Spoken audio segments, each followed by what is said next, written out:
Lent began this year with this peculiar coincidence of Ash Wednesday and Valentine's Day falling together. We were struck by the common theme that emerged then of discipline, the disciplines of Lent paralleling the disciplines of loving those who are our own in this world. A list of those disciplines that we proposed for the Community Wednesday, we wrote up and put on these pages that are just outside the doors of our chapel, if you would like to take some home and perhaps pick one or two, these disciplines of love, these disciplines for Lent, one or two that you might focus on, one or two at the most, that you think would most help you in your ability to be close to people, the people that matter the most to you in the world. One of those disciplines we proposed, and I'm willing to bet one of the first things people would associate with love, is emotion. Sometimes pleasant, sometimes painful emotions, often strong. Love is much more than emotion, of course, but without a doubt, emotion is often a huge part of love.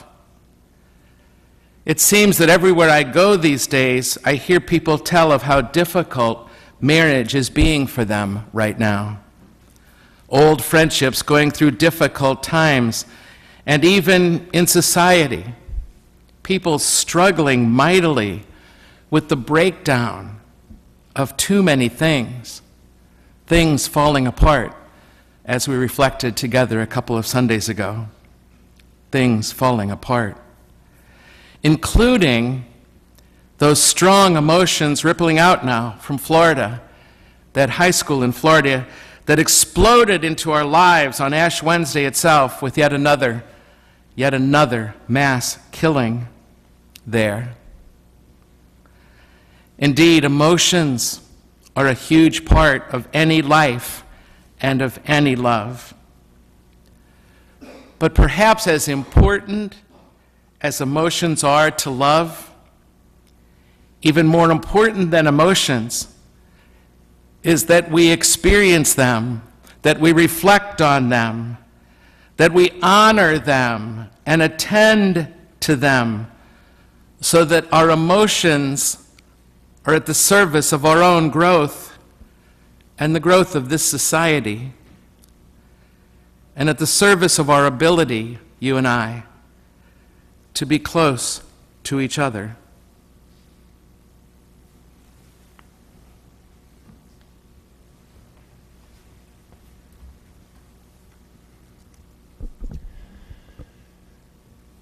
About a week ago, I attended a panel on campus that was actually organized by one of our students. And it was on the topic of defining human. What does it mean to be human? The panel was 8 people made up of religious leaders and professors from a variety of fields of study at WashU. And after each of them shared their response to what it means to be human from their particular field of study, the conversation eventually turned toward the topic of emotions. One of the professors told a story about a brain surgeon, Henry Marsh, who talks about how he knows, as a brain surgeon, so really, really smart, extremely intellectual, extremely well-educated person, when he's in the operating room, how he knows when to stop cutting on a tumor in a patient's brain. If you stop cutting too soon, you risk not getting all the tumor out. If you cut too much, you run the risk of taking out vital brain tissue. He's dealing with life and death, and when that margin of life and death is so thin, in what's typically regarded as one of the hardest, most exclusive fields of work that so few people in this world are qualified to do, what helps him find the ability to find that happy medium and act just right in that moment? When it's so easy to mess up, when the margin for error is so thin and the consequences are so huge. That brain surgeon, Henry Marsh, says, Well, what I do is I wait for my anxiety. My anxiety is the signal that tells me from my experience that it's time to stop. Connecting those words to that question of what it means to be human, that professor went on to say, emotions are the moral engines of how we make interactions. Emotions are the moral engines of how we make interactions. So it's no wonder that this idea of love, this struggle to make romantic relationships work, or any relationship really, friendship, family member, to make any of those work is so complicated. Because these emotions are so complicated and sometimes dangerous. And there are so many what we might be tempted to call negative emotions, though even these can be great gifts as they have so much to teach us about who we are and what is good. These so-called negative emotions of anger, sadness, fear, might leave us feeling like we are helplessly controlled by the powerful push and pull of these powerful emotions. And sometimes we are. But we don't have to be. Emotions can be complicated. Dangerous things, really, that can wreak a lot of havoc in our lives if we haven't become attuned to them and learned what it is that they have to teach us. But emotion, refined by experience and reflection, can morph into not just emotion, but into remarkably healthy intuition. Emotion, refined by experience and reflection, can become one of our very best guides. Through the healthy, disciplined practice of introspection, as that professor said, emotions can become the moral engines of how we make interactions.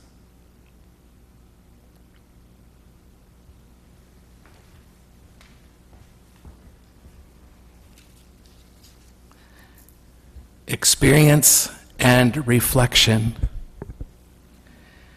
Is that what we're missing in our day?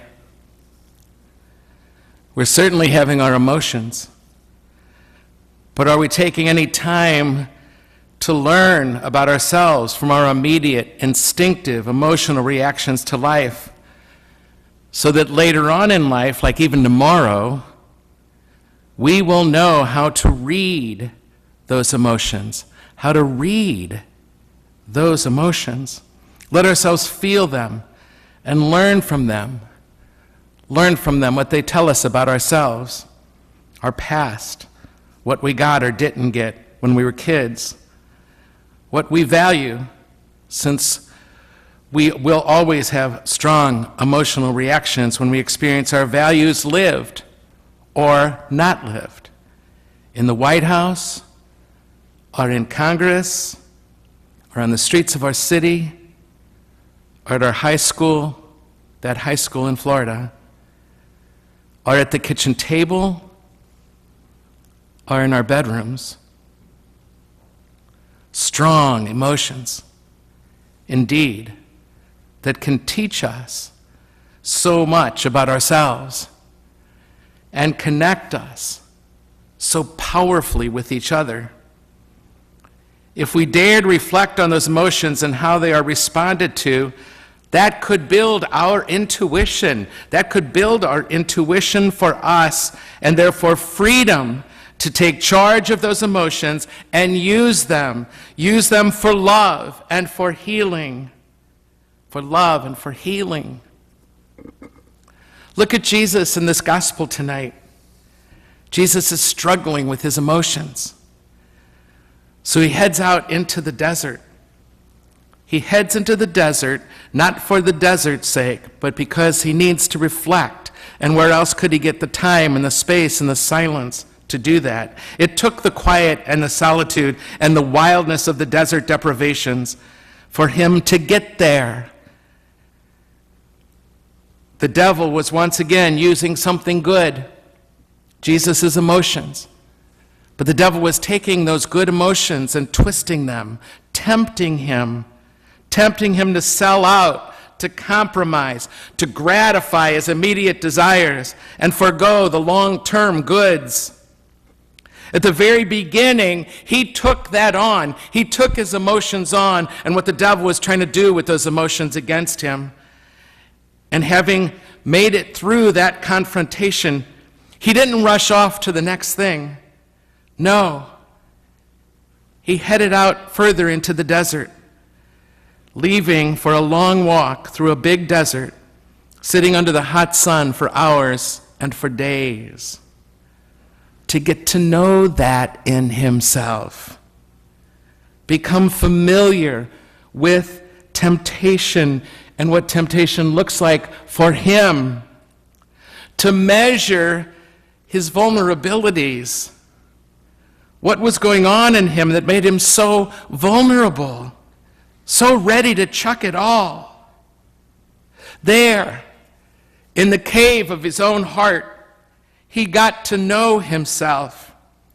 He started to connect the dots so that the next time he could be more aware of what was happening inside of him, finely tuned to it so he could act. Get behind me, Satan. I know what you're doing. That's not who I am. Know yourself. The philosophers tell us, know yourself. Time to reflect gives us a chance to get to know our emotions, to get to know what they mean and what they don't mean, and to muster up some healthy detachment from some of the intensity of those emotions inside of us. I know a priest, a good friend, who suffers terribly from serious depression. At one point for him, that depression turned into despair. He had to enter his own cave. He had to enter his own cave and get to know this depression inside of him and get to know it intimately. After some powerful reflection time away from the everydayness of his life, now he is so familiar with that depression. Now he can monitor it. He knows it in himself so well, he's so tuned into it that he can almost just begin to see when that dark black curtain starts to descend. And when it gets right about here, when it's just beginning to drop from the ceiling, when it gets right about here, he knows it's time to go back to his doctor and try some new behaviors and adjust his medications before that black curtain drops to the floor and blocks out all light. He is just that familiar with his emotions that he knows when to stop and take care of himself so that he can stay available in love and continue on as a very, very good priest who now helps his parishioners with their own struggles with depression.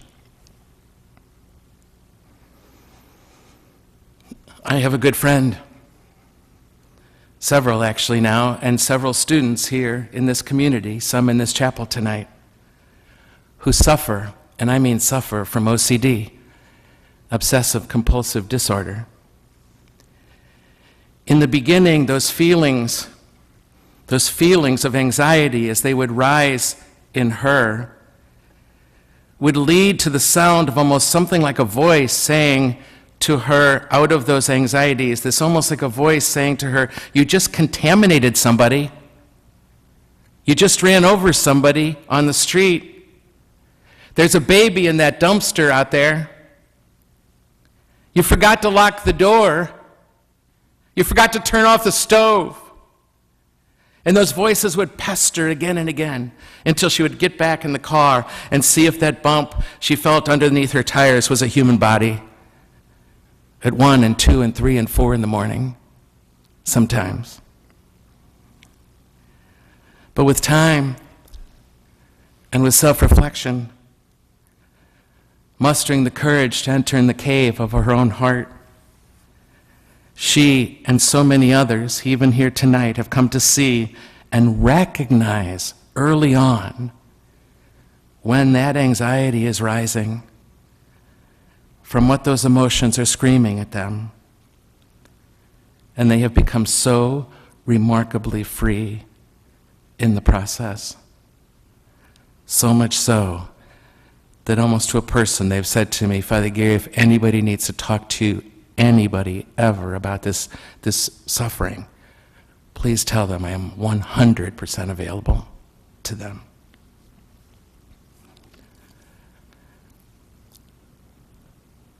Know yourself. Have you been hurt by a friend or a spouse? Do you find yourself starting to shut down or withdraw or play games like you always did before, or never connect with them ever again?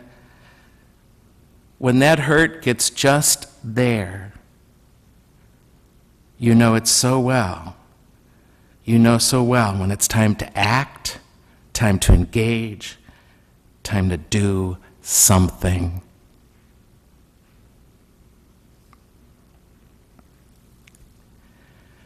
You and I need to be able to monitor our emotions so that we can use them to connect the dots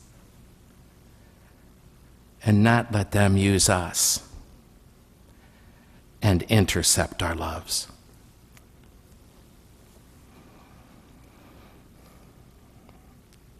It's taking time to experience and reflect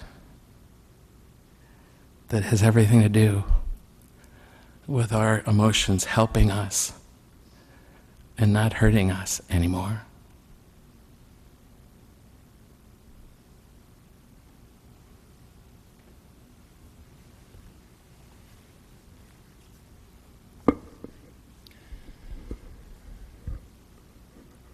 Let's listen one more time to the words of brain surgeon Henry Marsh as he talks about just one of those powerful, complicated emotions called anxiety.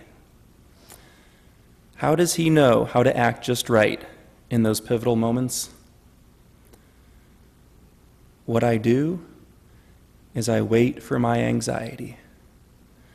My anxiety is the signal that tells me, from my experience, that it's time to stop. From my experience.